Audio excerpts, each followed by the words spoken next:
우리 사랑하는 성도 여러분, 여러분은 혹시 하나님을 어떻게 이해하고 계십니까?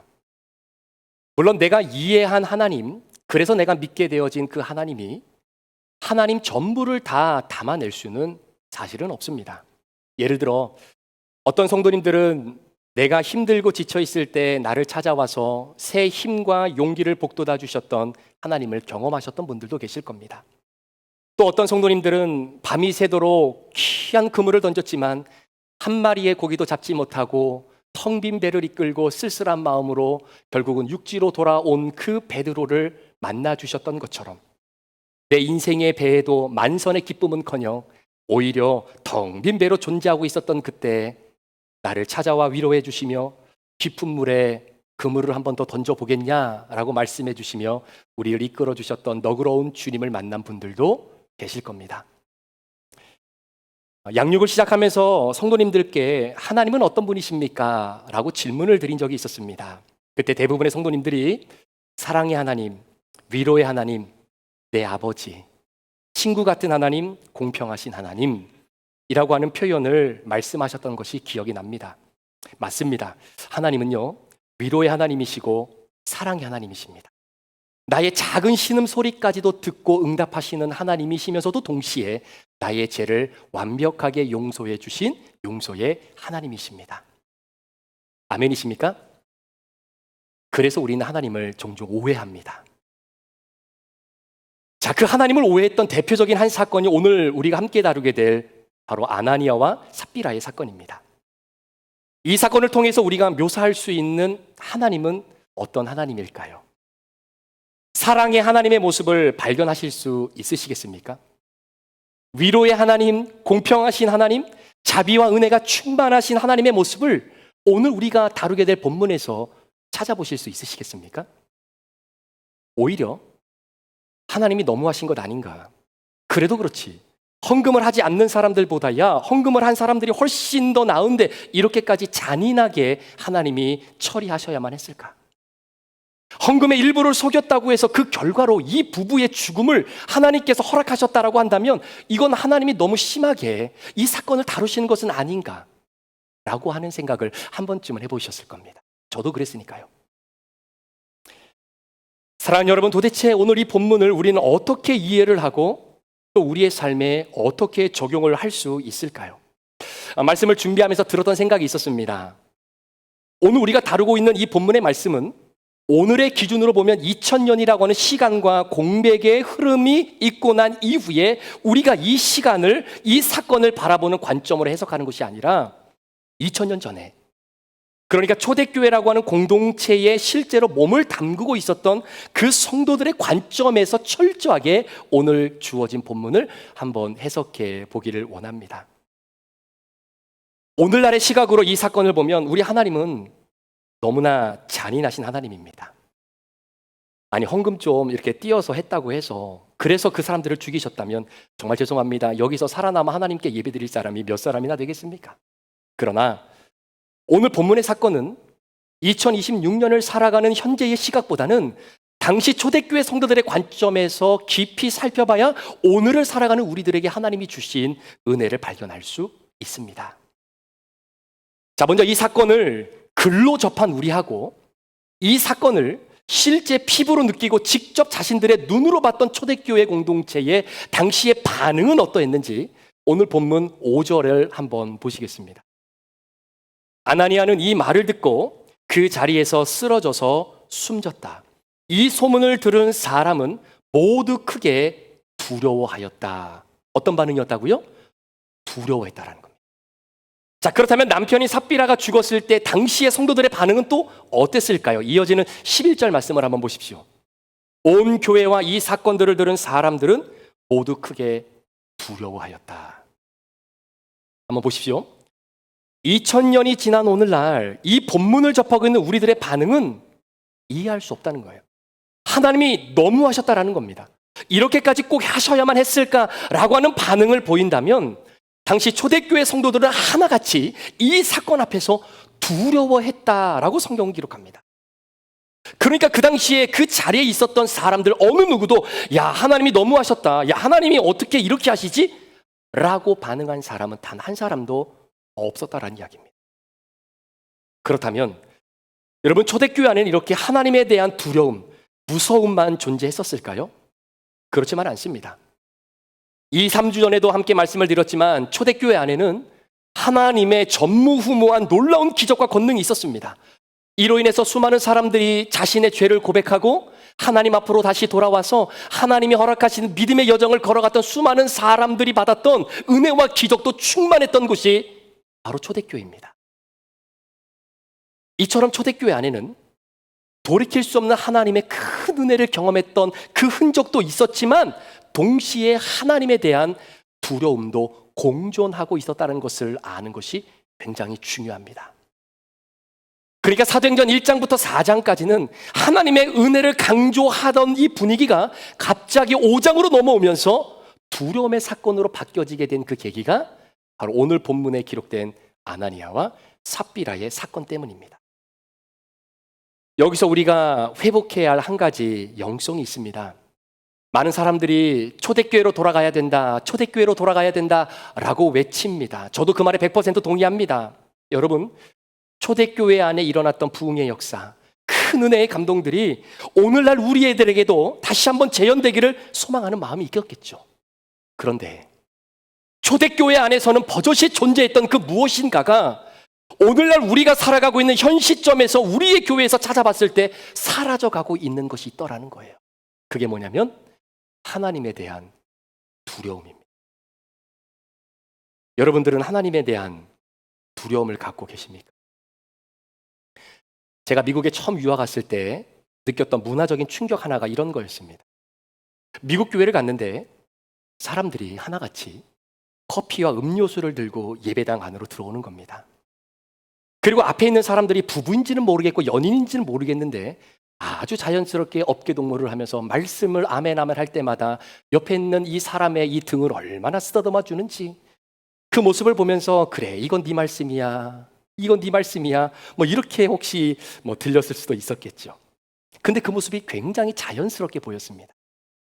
물론 다리를 꼬고 예배를 드리면서 말씀을 듣는 분들이야 뭐 우후죽순처럼 많았고요. 지금 다리를 푸는 분들이 계시는데 여러분, 문화적인 차이 때문에 그럴까요? 물론 그렇게 생각할 수도 있겠죠. 그런데 성경을 보면 하나님은 그렇게 예배 받으시는 대상이 아닙니다. 성경에서 말하는 하나님은 두려운 하나님이십니다. 얼마나 두려운 대상인지 한번 보십시오. 구약의 대제사장은요, 1년에 딱 한 번 이스라엘 백성들의 모든 죄를 짊어지고 지성소 안에 들어갑니다. 그런데 지성소 안에 들어갈 때에 하나님 보시기에 대제사장의 불경스러운 부분이 조금이나마 남아있다라고 판단이 되어지면 하나님은 그 순간 그 제사장의 목숨을 앗아가시게 됩니다. 그래서 처절한 죽음을 경험할 수도 있겠다라고 하는 두려운 마음을 가지고 하나님 앞으로 나아갔던 때도 있었습니다.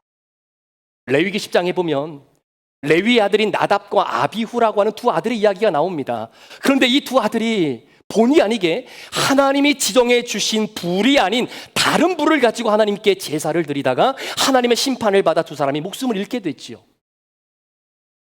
이사야 6장에 보면 하나님으로부터 소명을 받은 이사야의 그 부르심의 장면이 나옵니다. 이때 하늘문이 열리고 거룩하신 하나님의 옷자락이 성전을 가득 덮은 그 광경을 하나님이 이사야로 하여금 보게 하셨던 그 순간 이사야의 입술이 열려지며 고백했던 첫 고백, 이사야 6장 5절의 말씀입니다. 그때에 내가 말하되 바로다 나여 망하게 되었도다. 나는 입술이 부정한 사람이요 나는 입술이 부정한 백성들 중에 거주하면서 만군의 왕이신 여호와 하나님을 배웠도다 라고 고백합니다. 두려움입니다.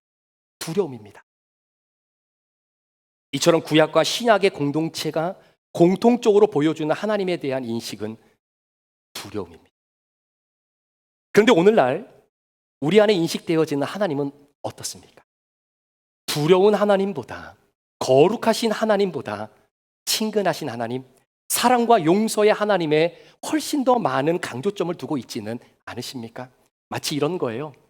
버릇없는 손자 손녀들이 할아버지 수염이 길게 이렇게 나 있으니까 재밌어서 할아버지의 수염을 막 당깁니다. 그러면 할아버지들이 너무나 그것도 귀여워서 아이고 우리 새끼들 하면서 그 손자 손녀들의 그 잘못된 행동을 나무라지 않습니다. 그렇게 우리가 하나님을 인식할 때가 많습니다. 그런데 할아버지가 한 번 화를 내시면서 이놈들 이러면 그 다음부터 손자 손녀들이 자세를 고치기 시작하지 않습니까? 이와 마찬가지입니다. 하나님께서 아나니아와 삽비라의 사건을 통해서 오늘 초대교회 성도들의 자세를 고쳐주고 계십니다. 자, 그렇다면 도대체 아나니아와 삽비라 이 부부의 문제가 무엇일까요? 얼핏 보면 헌금에 관한 문제인 것처럼 보이지만 사실 헌금은 표면적인 문제입니다. 더 본질적인 문제가 이 부부에게 있던 것을 보게 되는데, 그렇다면 이 부부가 갖고 있는 본질적인 문제를 찾아내기 위해서 우리가 어디서부터 출발해야 되냐면 이 부부가 왜 그리고 언제 헌금을 하게 되었는지를 아는 것으로부터 출발해야 됩니다. 자, 아나니아와 삽비라가 교회에 헌금을 하기 이전에 이미 초대교회 성도들은 어떤 마음을 가지고 하나님 앞에 예물을 드렸냐면, 자, 사도행전 4장 32절 그리고 34, 35절을 연이어서 한번 읽어보겠습니다. 많은 신도가 다 한 마음과 한 뜻이 되어서 누구 하나도 자기 소유를 자기 것이라고 하지 않고 모든 것을 공동으로 사용하였다.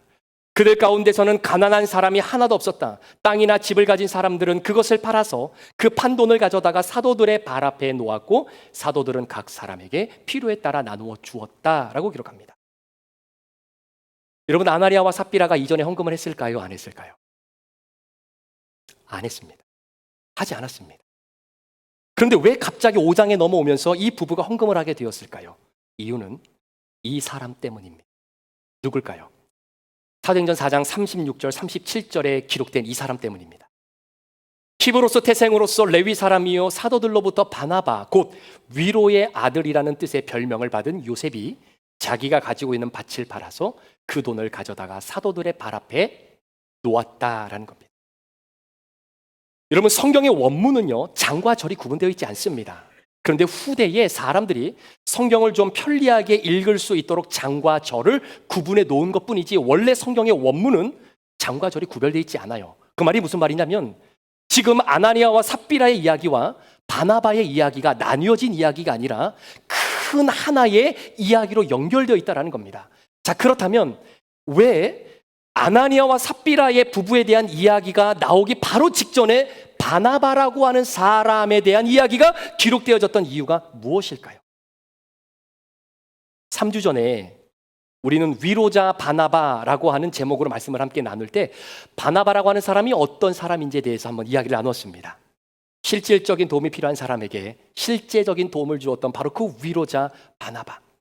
그러니까 지금까지 자기의 소유를 팔아서 가난한 자들에게 나누어 주었던 그 어떤 사람이 팔았던 밭보다 비교할 수 없을 만큼의 큰 밭을 바나바가 팔아서 그 값을 사도들의 발 앞에 가지고 온 사람입니다. 그러니까 당시 가난에 허덕이게 살아갔던 초대교회 성도들에게는요 바로 바나바의 헌신과 헌금 그리고 이 나눔이 얼마나 위로가 되고 힘이 되었겠습니까? 순식간에 교회에 소문이 퍼집니다.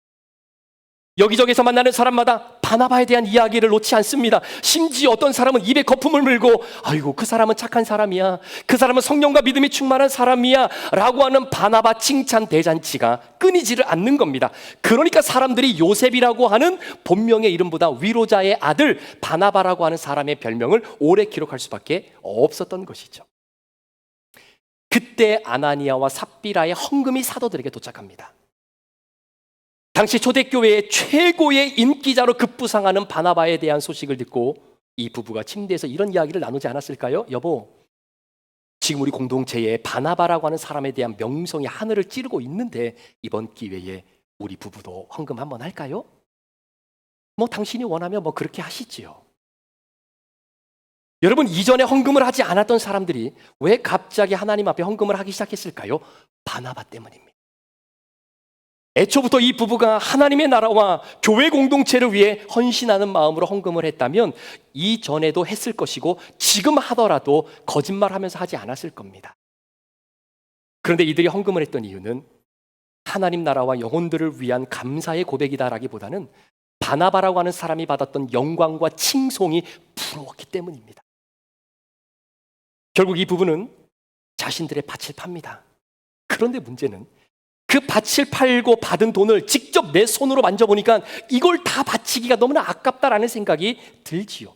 그렇다고 반을 뚝 띄어서 반만 드리자라고 하니 바나바처럼 사람들에게 깊은 감동을 줄 수 있을 것 같지 않다라고 하는 판단이 서는 순간 이 부부가 내린 결론은 일부를 드리고서 마치 이것이 전부인 것처럼 거짓말을 하게 해요.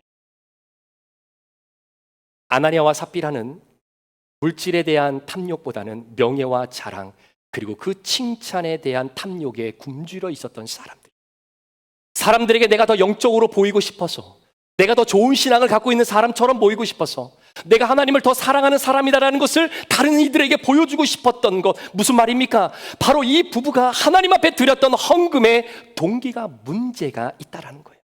여러분, 헌금이라는 것이 그런 것 아니겠습니까? 물질의 많고 적음을 떠나서 하나님이 물질이 내 주인이 아니라 하나님이 내 인생의 주인임을 고백하며 내 삶의 주인임을 고백하면서 드리는 우리의 숭고한 신앙의 행위가 바로 헌금이죠. 그런데 그 행위를 통해 자신들이 원하는 목적을 달성하려고 했던 한 부부의 이야기입니다. 그래서 디모데전서 6장 5절에는 경건을 이익의 수단으로 삼는 사람들이 있다라고 이야기합니다. 아나니아와 삽비라를 두고 하는 이야기입니다. 마태복음 6장 1절 말씀에도 사람에게 보이려고 그들 앞에서 너희의 의를 행하지 말아라 라고 성경은 기록합니다. 누구를 위해서 그렇습니까? 아나니아와 삽비라를 위해서입니다. 사랑하는 여러분, 오늘 이 본문의 말씀이 저와 여러분의 삶과 신앙에 어떤 연결점이 있을까요? 저는 이 말씀을 준비하면서 하나님이 우리에게 이 질문을 던지고 있다라고 생각을 했습니다. 너희의 헌신의 동기가 뭐냐라는 거예요. 너희의 동기는 아나니아와 삽비라 부부와 얼마나 다르냐라는 질문입니다. 하나님을 위해 헌신하고 교회를 위해 성도들을 위해 섬긴다라고 하는 명목하에 담임 목사로서의 직책을 가지고 섬긴다고 하는데 너 왜 섬기냐라는 거. 생계를 위한 목회가 되어서는 안 되는 것이죠. 무슨 이유로, 무슨 동기로 섬기고 있느냐 물으십니다. 사랑하는 여러분, 우리 모두는 그 질문 앞에 서 있습니다. 그리고 대답을 준비하셔야 합니다. 조금 더 오늘 본문을 살펴보고자 하는데 사도행전 5장 3절부터 4절에 베드로가 이 모든 모습을 보면서 뭐라고 고백을 하는지 한번 들어보십시오. 그때에 베드로가 이렇게 말하였다. 아나니아는 들으시오. 어찌하여 그대의 마음이 사탄에게 홀려서 성령을 속이고 땅값의 얼마를 몰래 떼어 놓았소? 그 땅은 팔리기 전에도 그대의 것이 아니었소. 또 팔린 뒤에도 그대의 마음대로 할 수 있었던 것이 아니오. 그런데 어찌하여 이런 일을 할 마음을 먹었소? 그대는 사람을 속인 것이 아니라 하나님을 속인 것이요. 왜 아나니아와 삽비라가 저주를 받은지 아십니까? 물론 헌금의 동기가 불순했기 때문이기도 하지만 더 본질적인 문제는 하나님을 속이려고 했기 때문입니다. 아니, 좀 더 자세히 말씀드리면 자신들은 하나님을 속일 수 있다라고 생각했기 때문입니다. 하나님을 속일 수 있다라고 생각할 때 먼저 전제되어져야 되는 것이 있습니다. 첫 번째는 내 양심을 속이는 겁니다. 여러분, 내가 내 양심을 속이는 거 힘드시죠?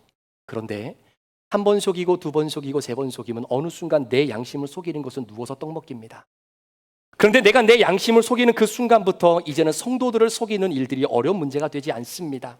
그런데 문제는 내 양심을 속이고 성도들을 속이는 이 행위가 조금 더 발전되어서 내가 하나님도 속일 수 있다라고 하는 그 생각까지 발전되는 것이 이게 큰 문제라는 겁니다. 이게 무서운 겁니다. 따라서 아나니아와 삽비라의 가장 근본적인 문제는 그들에게 있어서 하나님은 도대체 누구냐라는 거예요. 하나님의 관점에 문제가 있었다는 겁니다. 우리가 하나님을 속일 수 있다. 따라서 오늘 본문이 우리에게 도전하는 메시지는 이겁니다. 우리는 하나님을 절대로 속일 수 없다라는 사실이에요. 사람은 속일 수 있어도, 내가 내 자신은 속일 수 있어도 죄송하지만 하나님은 안 된다라는 것을 보여주는 사건입니다. 하나님을 속일 수 있다라는 생각 자체가 무의미하다라는 것입니다. 왜 그런지 아십니까? 하나님은 저와 여러분의 안고 일어섬, 우리의 속마음을 모두 다 꿰뚫어 보고 계시기 때문입니다. 그래서 다윗이 시편 139편 1절에서 10절에 이렇게 고백을 하지요. 여호와여, 주께서 나를 살펴보셨으므로 나를 아시나이다. 주께서 내가 앉고 일어섬을 하시고 멀리서도 나의 생각을 밝히 하시오며 나의 모든 길과 내가 눕는 것을 살펴보셨으므로 나의 모든 행위를 익히 아시오니 여호와여 내 혀의 말을 알지 못하시는 것이 하나도 없으시니이다. 주께서 나의 앞뒤를 둘러싸시고 내게 안수하셨나이다. 이 지식이 내게 너무 기이하니 높아서 내가 능히 미치지 못하나이다. 내가 주의 영을 떠나 어디로 가며 주의 앞에서 어디로 피하리까? 내가 하늘에 올라갈지라도 거기 계시고 스올에 내 자리를 펼지라도 거기 계시나이다. 내가 새벽 날개를 치며 바다 끝에 가서 거주할지라도 거기서도 주의 손이 나를 인도하시며 주의 오른손이 나를 붙드시리이다 라고 고백합니다. 사랑하는 성도 여러분, 오늘 이 사건은요 단순히 아나니아와 삽비라라고 하는 한 부부의 사건으로 종결하기에 우리가 놓치는 또 한 가지 중요한 요소가 있습니다. 자, 본문 3절에 기록된 베드로의 말을 다시 한 번만 들어보십시오. 그때의 베드로가 이렇게 말하였다. 아나니아는 들으시오. 어찌하여 그대의 마음이 사탄에게 홀려서 성령을 속이고 땅값의 얼마를 몰래 떼어 놓았소? 지금 이 사건의 배후에 누가 있다고 성경은 이야기합니까? 사탄입니다. 사탄의 괴교와 아나니아와 삽비라의 탐심의 생각이 하나로 연결되어 벌어진 사건입니다. 어떻게 보면 이 부부의 일반적인 일탈 행위 같은데 성경은 단호하게 사탄의 역사라고 이야기합니다. 여러분, 그렇다면 사탄이 이렇게 이 부부를 통해서 노리고 있는 것이 뭘까요?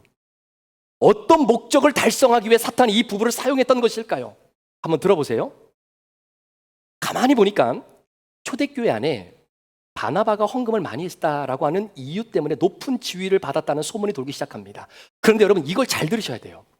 단순히 헌금을 많이 했기 때문에 지도자가 된 것이 아닙니다. 성경은 말하기를 바나바는 착한 사람입니다. 성령과 믿음이 충만한 사람이었습니다. 그래서 하나님 앞에 감사한 마음으로 아낌없이 헌신하며 물질을 드렸던 사람입니다. 그래서 교회의 지도자의 자리를 섬기게 된 것입니다. 순서를 아시겠죠? 그런데 사탄의 전략은 성령과 믿음이 충만하고 하나님과 사람들에게 인정받는 착한 사람이 아니라 탐심과 욕망과 절제하지 못하는 자기 사랑에 빠져있는 그 사람도 교회의 지도자로 세우고자 하는 것이 사탄의 전략이었습니다. 여러분, 이걸 보셔야 되는 겁니다. 영적인 DNA가 전혀 다른 존재를 초대교회의 지도자로 세우려고 하는 것이 사탄의 전략이고 이걸 이루어내기 위해 이 부부를 사용한 겁니다. 따라서 우리가 이 사탄의 전략을 영적으로 간파하지 못하면 왜 하나님이 이렇게 이 사건을 심하게 무섭게 다루시는지를 몰라요.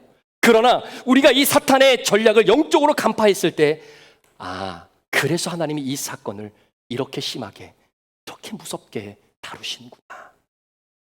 아나니아와 삽비라의 사건은 초대교회의 생명과도 연결되어진 사건이었기 때문입니다. 한번 생각해 보시겠습니까? 그 누구도 아나니아와 삽비라가 헌금을 한 동기를 몰랐다면, 지금 이것이 사탄의 전략이고 전술이었다는 것을 그 누구도 몰랐다면, 그래서 이 부부가 버젓이 초대교회의 지도자의 자리를 꿰차게 되었다면 어떻게 되겠습니까? 만약에 베드로가 성령의 충만함을 받지 못했다면 또 어떻게 되겠습니까? 아이고, 아나니아와 삽비라 성도님, 이렇게 어려운 경제 환경 속에서도 헌금을 많이 하셨군요. 쉽지 않으셨을 텐데, 그러면서 자연적으로 교회 안에 소문이 쫙 퍼졌을 겁니다. 그리고 아나니아와 삽비라는 사람들에게 마치 바나바가 받았던 칭찬과 칭송을 받았겠죠. 성령이 충만한 존재가 아니라 악령이 충만한 존재인데 이들이 교회의 지도자로 들어오면 교회는 어떻게 되겠습니까? 생각만 해도 끔찍하지 않습니까? 예나 지금이나 소문이 제일 빨리 퍼지는 곳이 어디입니까? 미용실이 아닙니다. 교회입니다. 좋은 소문이든 좋지 못한 소문이든 교회에서 소문이 제일 빨라요. 아니나 다를까 아나니아와 삽비라가 그렇게 교회의 지도자가 되어 살아가던 어느 날 이상한 소문이 교회에 돌기 시작합니다. 그거 알아? 아나니아 삽비라가 교회에 헌금하고 우리가 그 사람을 지도자로 세워줬을 때 그게 전재산이라고 했잖아. 그게 아니래. 일부만 헌금해놓고 그게 전부 다 헌금했다라고 거짓말한 거래. 바나바처럼 본인들도 한 자리 차지하고 싶어서 그랬다고 그러는데 그게 사실이야? 그 진짜야? 아니 성령이 충만했던 베드로 목사님은 그거 몰랐대? 아니 야고보와 요한과도 같은 중직자들도 있었는데 그걸 몰랐대? 뭐 사람이니까 모를 수도 있겠지. 그런데 하나님 살아계시잖아. 하나님 살아계시는데 당연히 알고 계셨을 텐데 왜 하나님 침묵하셨을까? 정말 하나님 살아계신 분 맞는 거야? 순간 교회는 세상의 손가락질을 받는 위치로 전락되어지고 마는 겁니다. 그런데 아나니아와 삽비라 사건 때문에 하나님을 두려워하는 마음이 공동체 안에 머물게 된 거예요. 하나님은 정말 두려운 분이시구나. 그러면서 초대교회 성도들은 더 두렵고 정직한 마음으로 하나님께 감사한 마음으로 물질을 드렸을 것이고, 나에게 있는 헌신과 섬김의 동기가 무엇인지를 거듭 확인하면서 하나님께 온전한 공동체로 나아가지 않았겠습니까? 여러분 이해가 되시나요? 그래서 오늘 아나니아와 삽비라의 사건은요, 초대교회 안에서 일어났던 사건들 중에 얼마나 감사한 사건인지 모릅니다. 그렇게 하나님을 두려워하고 주신 은혜를 품고 나의 헌신과 섬김의 동기를 하나님 말씀 앞에서 거듭 확인하며 나아가다 보니 하나님께서 이 공동체를 축복하지 않을 수가 없었던 것이죠. 그래서 사도행전 5장 12절에 나와 있는 말씀처럼 이런 은혜를 초대교회에게 부어주시는 겁니다. 사도들의 손을 거쳐서 많은 기적과 놀라운 일들이 백성 가운데서 일어났다라는 거죠. 그들은 모두 한 마음이 되어서 솔로몬 행각에 모이기도 했다라는 겁니다. 사탄이 교회를 흔들려고 하는 계획이 차단이 되고 교회의 순수함이 보존이 되고 난 이후에 초대교회 공동체 안에는 이전보다 더 큰 하나님의 역사와 은혜가 펼쳐지게 되는 것을 보게 되는 겁니다.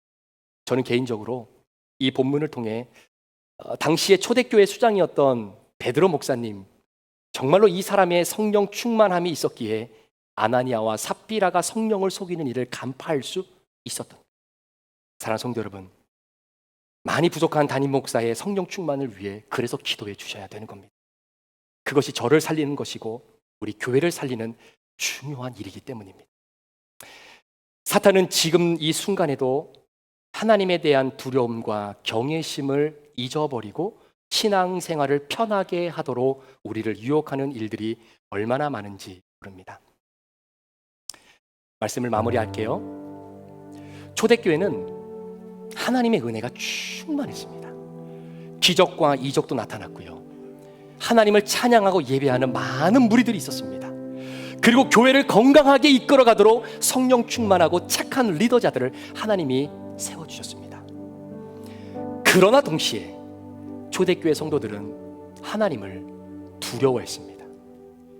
예수 그리스도의 핏값으로 세우신 교회, 음부의 권세가 이기지 못하리라 약속하신 주님의 몸된 교회를 어지럽히고자 하는 악한 사단의 세력을 철저히 경계하셨습니다. 심지어 하나님이 어떻게 이렇게까지 하실 수 있을까? 하나님 너무 잔인하신 것 아닙니까? 라고 하는 오해를 갖게 할 만큼의 방법을 동원하셔서라도 말입니다. 우리 사랑하는 성도 여러분, 우리에게 하나님을 두려워하는 마음이 더 깊어졌으면 좋겠습니다. 그렇다고 우리가 하나님 앞에 벌벌벌벌 떨면서 살아가자는 것이 아닙니다.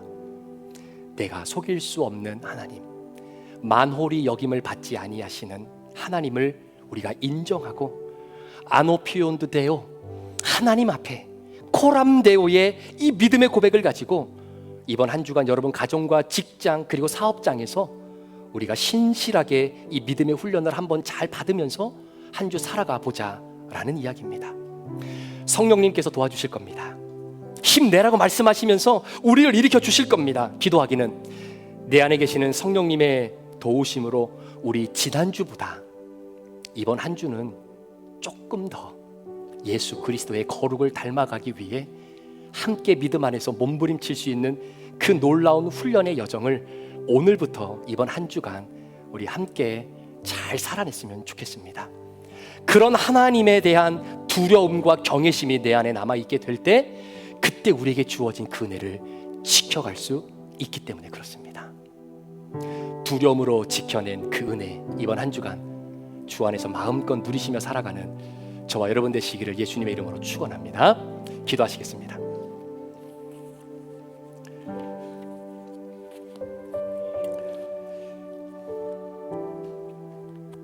이 시간에 주신 말씀을 함께 잠시 묵상하면서 여러분들에게 두 가지 적용 질문을 드립니다. 이 질문을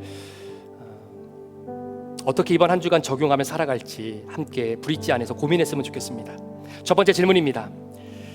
하나님이 내 삶에 도저히 이해가 되지 않을 만큼 하나님을 오해한 적이 있으셨습니까? 그렇다면 그렇게 하나님을 오해할 수밖에 없었던 특별한 상황이 있었다면 무엇입니까? 하나님이 내 삶에서 도저히 이해가 되지 않을 만큼 하나님을 오해한 적이 있으셨습니까? 그렇게 하나님을 오해할 수밖에 없었던 특별한 상황이 있었다면 무엇 때문에 그러셨습니까? 두 번째 질문입니다. 나는 하나님이 나에게 친근한 존재로 더 많이 느껴지십니까? 아니면 두려운 분으로 더 많이 느껴지십니까? 그렇게 느껴지는 이유가 무엇인지 함께 나눠보십시오. 나에게 있어서 하나님은 친근한 존재로 더 느껴지십니까? 두려운 분으로 더 느껴지십니까? 그렇게 느껴지는 이유가 무엇인지 함께 나눠보기를 원합니다.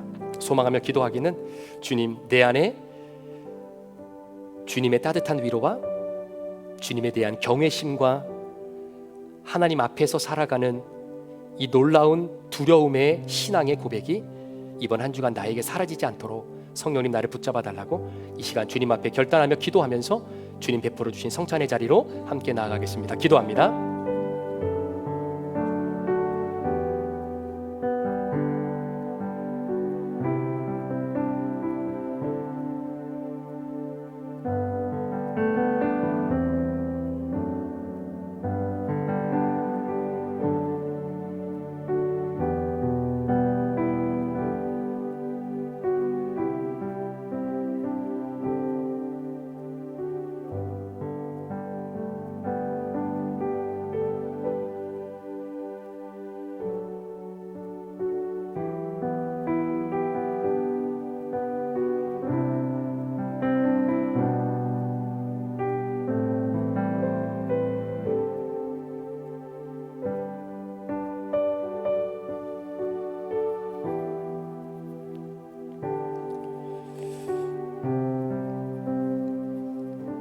존귀하신 하나님 아버지, 오늘 하나님께서 우리 사랑하는 귀한 성도들에게 하나님 나라의 식탁을 배설해 주시고 함께 주님의 살과 피를 대할 수 있는 그리스도 예수 안에서 식구로 우리를 불러 모아 주셔서 감사합니다.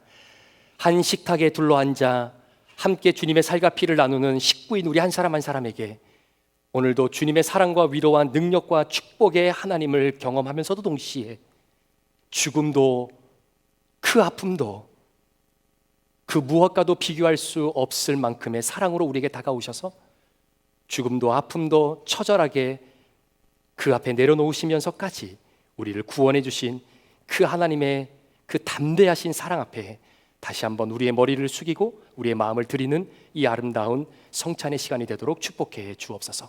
감사를 드리며 예수 그리스도의 존귀하신 이름으로 축복하며 기도합니다. 아멘. 예수님께서 6월절 마지막 날 제자들과 함께 마지막 만찬을 나누시면서 떡을 떼어 나눠주시며 말씀하셨습니다. 받아 먹어라. 이것은 내가 너를 위하여 찢기는 나의 몸이다 라고 말씀하셨습니다. 오늘 예수님이 나를 위해 찢기신 몸을 그 담대하신 하나님의 사랑에 힘입어 함께 믿음으로 동참하기를 원합니다. 그렇게 식사를 하시고 난 이후에 또 우리 예수님께서 잔을 들어 제자들에게 주시며 말씀하셨습니다. 받아 마셔라. 이것은 내가 너를 위하여 흘리는 나의 피 곧 언약의 피니라.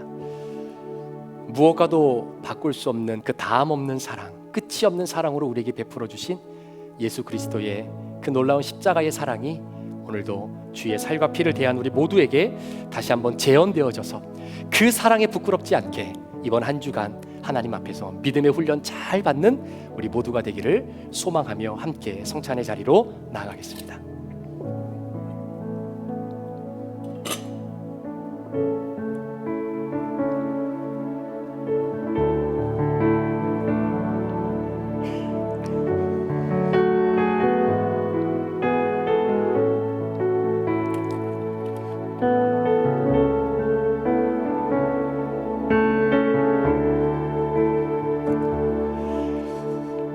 우리 사랑하는 자녀들부터 함께 나와서 우리 자녀들의 마음속에 정말로 하나님에 대한 인식이 말씀을 통해서 잘 형성되어질 수 있도록 함께 기도하고 또 후원했으면 좋겠습니다. 우리 예수님께서 우리 사랑하는 귀한 자녀들을 위해 찢기신 몸, 흘리신 피, 믿음으로 함께 대하기를 소망합니다.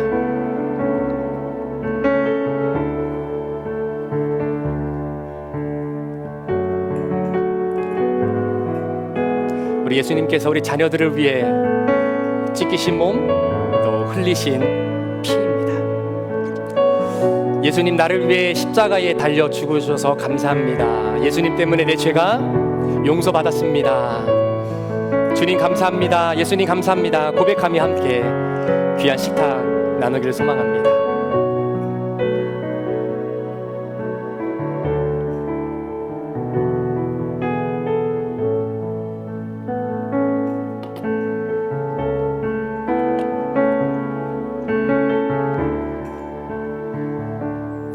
예수님께서 나를 위해 찢기신 몸, 나를 위해 흘리신 피, 나의 살과 피를 대하지 않는 자는 나와 상관이 없다라고 말씀하셨는데요, 정말 주님과 연관되어지고 연결되어질 수 있는 이 놀라운 성찬의 축복을 함께 경험할 수 있는 것이 우리에게 얼마나 큰 위로고 감사인지 모릅니다.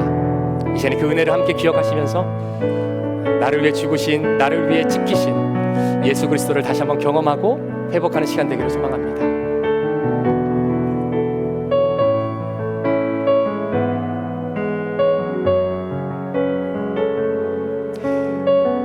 사랑하는 귀한 성도님, 귀한 사모님, 우리 귀한 집사님을 위해 찢기신 몸, 흘리신 피입니다.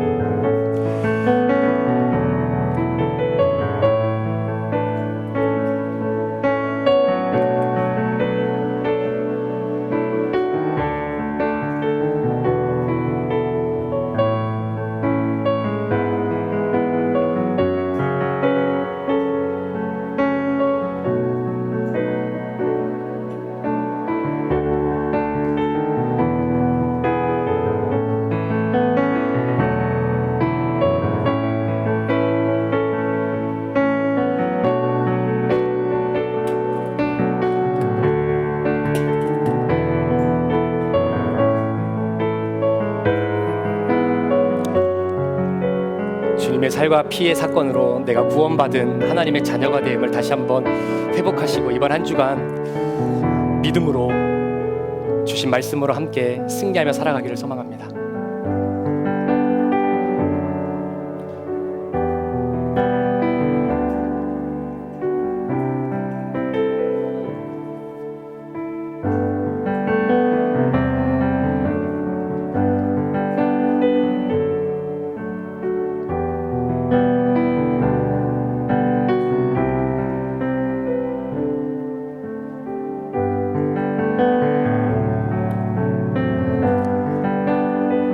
한 번도 빠짐없이 함께 예수님의 살과 피를 대하는 식탁에 같이 한번 초대해 받았으면 좋겠습니다.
하나님 아버지 감사합니다. 주님의 살과 피를 믿음으로 함께 대할 수 있는 아름다운 교회 공동체를 형성하는 믿음의 식구들로 저희들을 불러주시고, 오늘도 예수 그리스도께서 나를 위해 찢기신 몸과 흘리신 피를 믿음으로 대하면서 그 하나님의 사랑을 깊이 경험하고 그 모든 것을 내어주신 하나님의 사랑 속에 이번 한 주간 우리 귀한 성도들이 주님의 그 거룩함을 더 닮아가고자 기도하며 믿음으로 살아내기를 소망합니다. 성령님께서 우리 성도 한 사람 한 사람을 도와주시고 무너지지 않게 하시고 다시 일어나 주님을 향해 걸어갈 수 있는 이 아름다운 성화의 한 주간의 여정이 주님 은혜 가운데 승리되어져서 다음 주에 주님 앞에 영광 올려드리며 기쁨으로 예배하는 우리 모든 성도들 되어질 수 있도록 인도하여 주옵소서. 감사를 드리며 예수 그리스도의 존귀하신 이름으로 축복하며 기도합니다. 아멘. 우리 다 자리에서 일어나셔서 우리 마지막 함께 찬양 드리고 축도로 예배 마치겠습니다.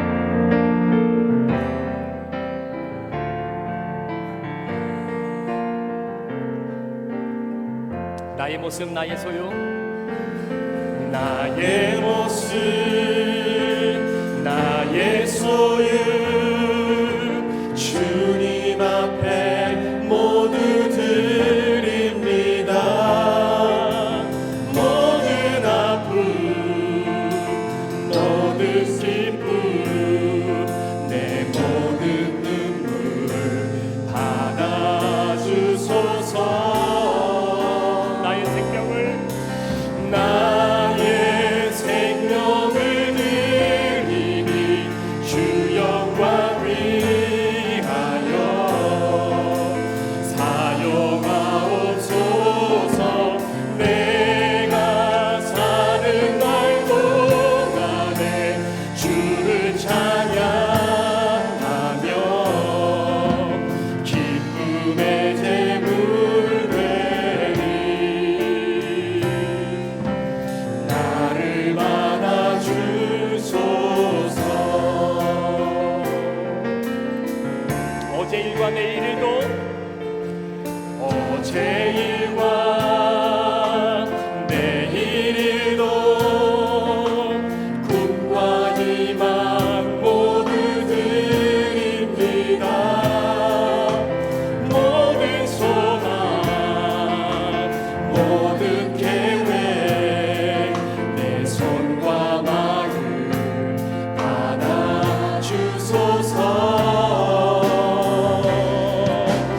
나의 생명을 드리니 주 영광 위하여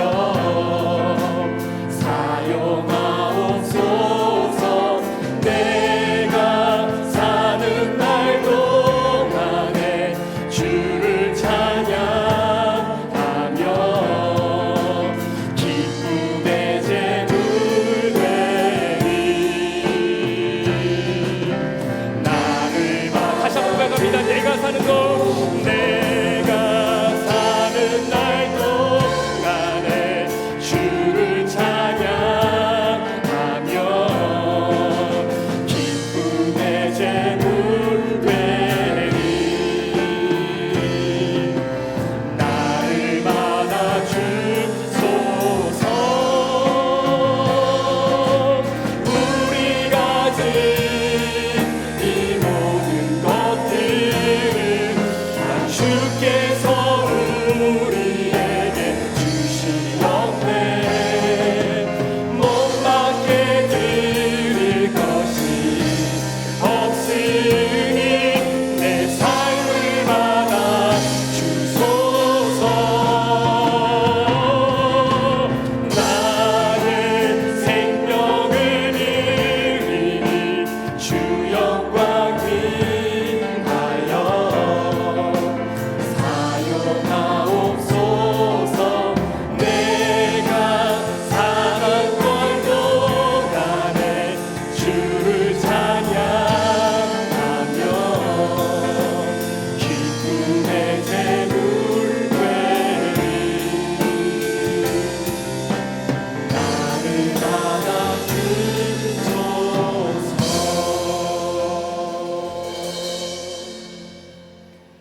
지금은 우리 구주 예수 그리스도의 귀하신 은혜와 우리 아버지 하나님의 무한하신 사랑하심과 성령님의 감화 감동 충만 교통 위로하시고 내주하심의 역사가 오늘도 하나님을 두려워하며 경외하는 그 믿음으로 인하여 지켜진 은혜를 가지고 이번 한 주간도 하나님 나라와 또한 거룩한 주의 백성으로 하나님 앞에서 코람데오의 신앙의 정신을 가지고 함께 믿음의 경주를 달려가기를 소망하는 우리 모든 성도들 머리머리 위에, 이들의 가정과 직장과 사업터 위에, 우리 자녀들 위에, 또한 성도들의 모든 삶 위에, 또한 태중의 생명 위에 지금부터 영원토록 함께 계시기를 간절히 축원하옵나이다.